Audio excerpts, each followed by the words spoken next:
Hello and welcome to the Redcar Rewind. Incredible speedway. The Bears 45, the Cheetahs 45, but the Bears take the Superheat 5-4 after big drama. Heart racing there? It's just all in the day's work, isn't it? Fair enough. So before we go through the riders, we'll start with that drama. The Cheetahs in the Superheat gear on looks like a 5-1. I know it's early, but it does look like a 5-1. And then the referee pulls it back. Scott Nichols deemed to have moved at the start, and after he'd already moved in an earlier race, he was then excluded. Do you agree with the decision? I think you'll find it's 7-2, not 5-1, that one. In the Superheat. Oh, yeah, sorry. Yeah. Yes. It was minimal. Scott was moving. I haven't watched the replays back yet, but I was down at the start line, and I say it was minimal. He was moving. He'd got away with at least two previous to that were far more blatant. I don't think there is that much cause for disagreement with it, to be honest. One thing I know I was surprised about, I don't know about you, that with BSN in attendance, that he decided to make the decision so quickly because, as we know, it didn't look back.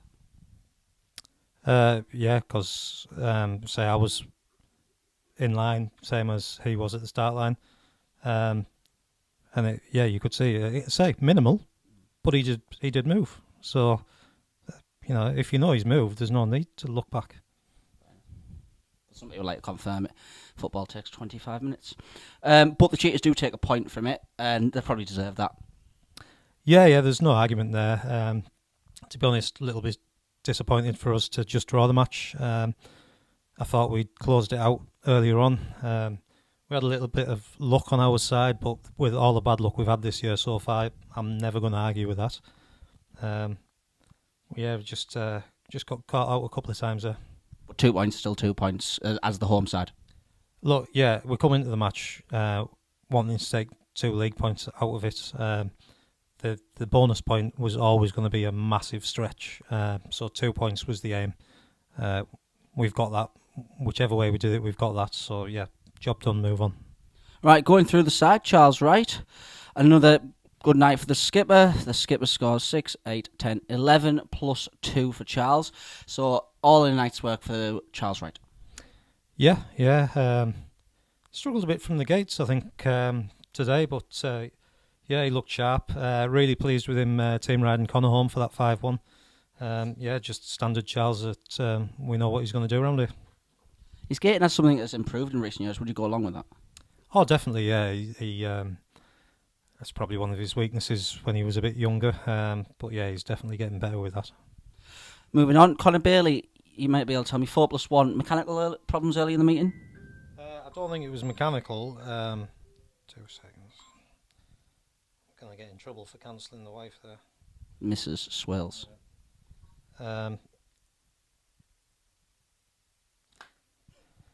Mechanical. He was on the wrong end of some harsh first bends, and the heat 1 got absolutely filled in on the 4th bend. The 3 in front of him rode through the puddle on the inside, and I think the roost off all 3 of them hit him square on. Couldn't see where he was going. I think once he cleared his goggles, they didn't pull away from him again after that. He actually gave it a go, but he was done in that race. And he got no rub of the green tonight. We obviously saw in that 5-1, once he got some fresh air, he's fast. He's improving. For someone who doesn't ride Speedway, and a lot of people who will watch this don't, can you explain what it's like for 3 riders' roost to hit you, like in layman's terms? When it's wet and heavy like that was, it's like getting shot with a 12 bar. It's just like loads of little pellets hitting you, basically.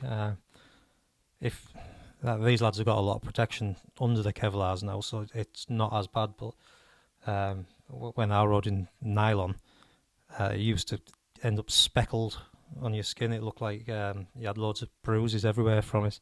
But not a good look for the ladies. Absolutely not. It's like corned beef. But To be fair, although these lads are more padded up now, the gloves have got thinner and thinner down the years, and it always surprises me because his knuckles would have felt that definitely. But as much as anything, it's a weight of shale coming off back wheels at 60 mile an hour hitting him, and physics tells you it has to slow him down. He can't just ride through a wall of shale. So yeah, it does hurt. Thank you. Dan Chilks, not Dan, well, probably one of Dan's worst nights as a Redcar rider. 3, including a fall and then withdrawn. Dan tells me he's okay. Is that the case? Yeah, I think once he'd had a sit down and stretch of his wrist, I think he was all right. He wanted to have a ride after the meeting just to test it, but we've got an amateur meeting tomorrow anyway, so he's planning to come and have a practice then. That was always his plan anyway. Yeah, score, not his best score. He was in amongst it though. Just again, like Conor, didn't get the rub of it, and the next man you're going to talk about, Jason, exactly the same again. Yeah, 5+1 for Jason, which is better than last week. Not Jason's best, but Heat 14 was a thriller with Jordan. That was a great race, absolutely great race.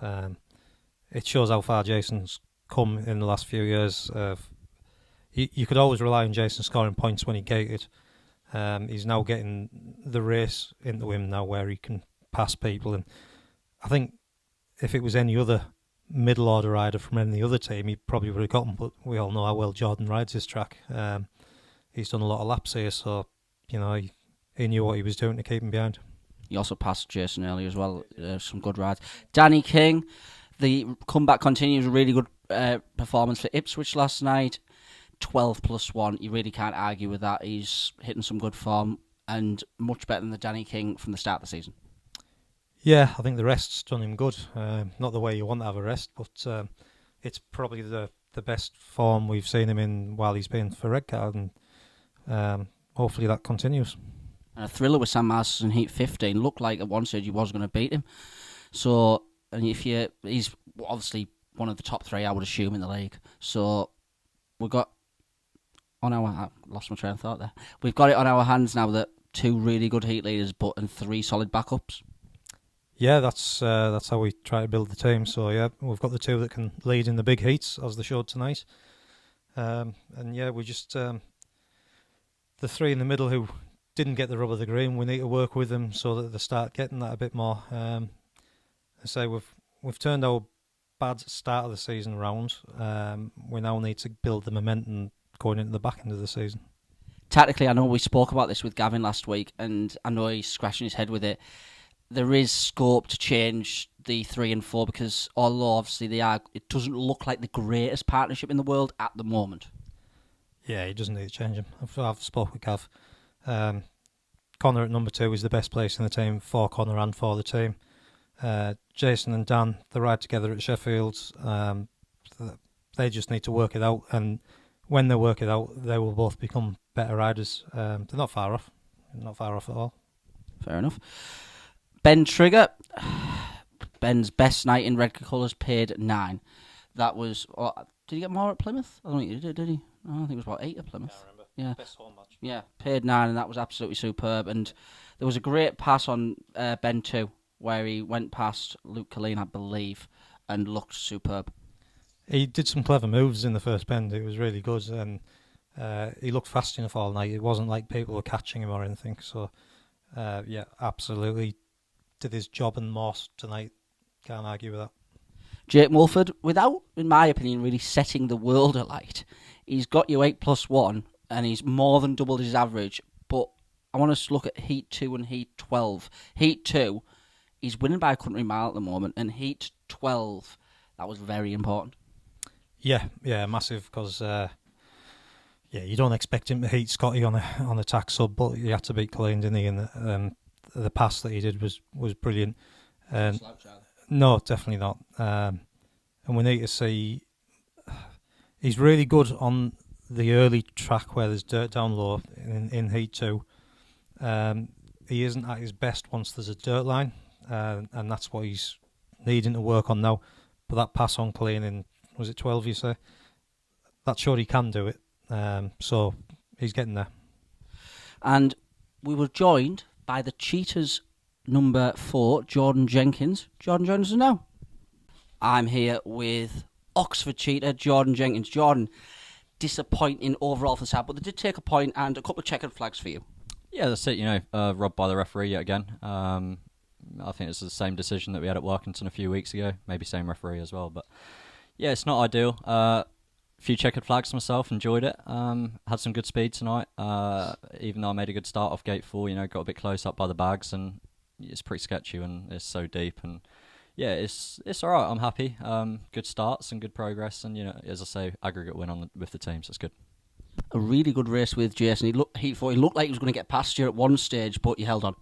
Yeah, you see, I looked over my shoulder. I see Adam on the inside, and I know Jason was sort of behind me, and he obviously had a clever corner and got past Adam and was nipping up the inside of me. So I sort of tried to get my head down, and Jason's a fantastic rider, unbelievable on the bike, and so much bike control. So there's a lot of respect between us, and we've ridden together for a number of years. So yeah, that was a real good race, throwing bikes at each other, and he did get round me on in bend 4, and to be fair, I ran him in quite hard. So fair play to him for taking it.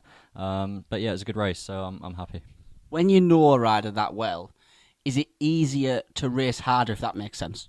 Yeah, I think so. You get some riders, you get a back wheel shown at them or something, and you're going to have World War 3, so it's not ideal. If the racing's fair but hard, then that's good. Jason can give it and Jason can take it, and that's all you can ask for any rider. And yeah, no, it's good. Well, Jordan, thank you for joining us. We'll be back with Jamie Swales for the final part of the Rewind in a moment. Thank you, Jordan. Cheers, thank you. Back with Jamie Swales for the final part of the Rewind, looking through the Cheetahs lineup. Sam Masters got, I don't even know how to count this, 7, 8, 9, 12, 15, including the Superheat. Oh, we've got an Edinburgh Monarchs Academy rider. Including the Superheat. In that Superheat, I think, correct me if I'm wrong, they said, well, yeah, just go and win it. It's absolutely fine by us. Pretty much, yeah. My only concern was whether he was going to try and slow the race. Didn't ever look like doing that, did he? No, he didn't, which I'm pleased about. Possibly would have told our lads to do that. I'm not sure. It gets dangerous. People say it in the pairs all the time on that scoring system. Probably not the thing to do tonight. The way the track was riding, there was a bit of bucking and rearing. So, yeah, Sam did the right thing. Charles nearly binned it twice. I wouldn't say binned it, but he got out of shape. He never even shut the throttle off, so he didn't nearly bin it. Yeah. When you're watching, and you need the third place then. Cameron Heaps, I tell you what, I think I might be wrong, but last time he scored really well, and 7+1 from a man who last season, I hope he doesn't mind me saying, wasn't riding that great. He's really riding well at the moment. He's had a few season dip, but there's always been that like a quality rider in there, and he's right on form at the moment. And even when his scores haven't been good here, he's always rode here well. So I didn't expect any of this. I actually thought he'd scored more than that tonight. But yeah, good night from Cam. Luke Colleen deserved more than 2. He had a fall when leading. Would you go along with that? Not necessarily. Yeah, he was leading. He took risks he didn't need to when he was leading, and having a young rider at number 3 in the team, maybe that pushed him into thinking he needed to take them risks, because I don't think he was going to get past. That's, it wasn't an unlucky fall, it was risks he didn't need to take. So yeah, I think, I don't want to sound harsh on the lad, he's a quality lad, but yeah, I think he got what he deserved tonight. He got beat by riders fair and square. So yeah, I think he's another rider who is demonstrating improvement from riding in the 3rd tier. Yeah, regular races. He's been unlucky with injuries the last couple of years, so he's finally getting a run of injury-free form, and yeah, he's doing all right. Jordan Jenkins, we know Jordan very well. Jordan got 8. Jordan had a really poor start of the season. I'm sure he'll agree with that, especially in the top league. But now he's finding form, rode well for Ipswich last night. And 8, you'd probably say around Redcar, he's probably an 8 average rider these days. Yeah, that's why we never wanted to let Jordan go. We know what he can do around here. 8 from a 5.5 point average on an away meeting. Yeah, that's more than done his job. And still a Bears asset, and never know in the future, one day could be back in Bears colours. We wouldn't close the door on him. Wonderful. Scott Nichols, who I've seen playing up to the crowd. I've never seen that from Scott before. 14 from Scott. I don't think he was very happy. Well, you're never going to be. It's a tense moment. As we've already said, it was minimal movement in the superheat, but there was movement and you're not allowed to move. And he got away with 2 more blatant ones before that, in my opinion. I'll be watching the meeting back when I get home just to confirm that. I may be wrong. I'm willing to admit it if I was, but from where I was at the start line, it definitely looked like he was moving in them heats. So to say he was on a warning before that already, should it have even gone to a superheat in the end? But say we got luck in the meeting, they got luck in the meeting. That's just season pass, did you? Yeah, absolutely. Yeah. Moving on, Geordie Scott, an eventful night for Geordie. Had that rear in Heat 2. Failed to score, but is a rider that is coming on, especially in riding for the Chargers. He's probably the best rider in the National League, not in the Championship at the moment, in my opinion. Would you include Dale Wood in that as well? Yes. Yeah. So, yeah, I knew it was going to be a tough night for him, but, he's ridden there plenty in amateur meetings and practice days and things, so he was never off the pace. He looked the step-up's always tough for the first bends. That's the thing, so I'm sure in the next 2 years we're going to see a lot of him. And Adam Roynan, were you surprised with the sign, or did you know it was coming? No, I didn't know it was coming. Pretty surprised. We're having trouble getting a rider for this meeting. Well, this can't have just come out of the blue. No, but when I spoke to Gav, he was like, "Oh, they still haven't got a number, whatever it is, 7." No, they haven't told us. That's the difference.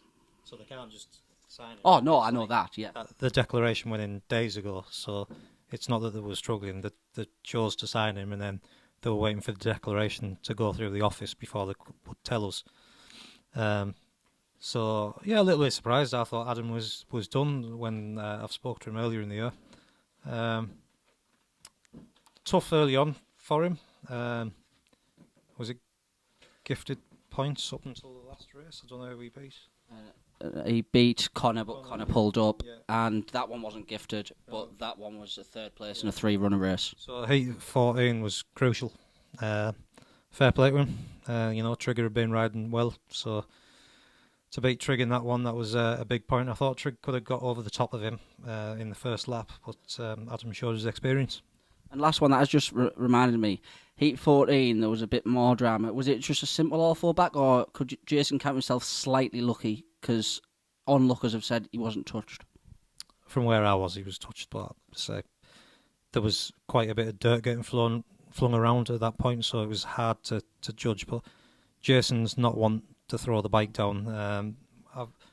Frustratingly, I'll say he has held the bike up at times and lost himself a race when probably a laydown would have got him brought back to the start and another bite of the cherry. But Jason doesn't like to lay the bike down. Sackable offences, that? I'd sack you before Jason. We can't get rid of Jason. Such a nice guy. Anyway, thank you for joining us on Bears TV. Thank you, Jamie, for joining us on the Rewind. We are not back here till a week on Saturday, where Scunthorpe Sheffield join us. No, that wasn't wrong. It's Scunthorpe Sheffield in the National W. No, Jamie. No. World Speedway Riders Association National League with a 3 p.m. start. I apologise for Jamie Swales. Thank you and goodbye.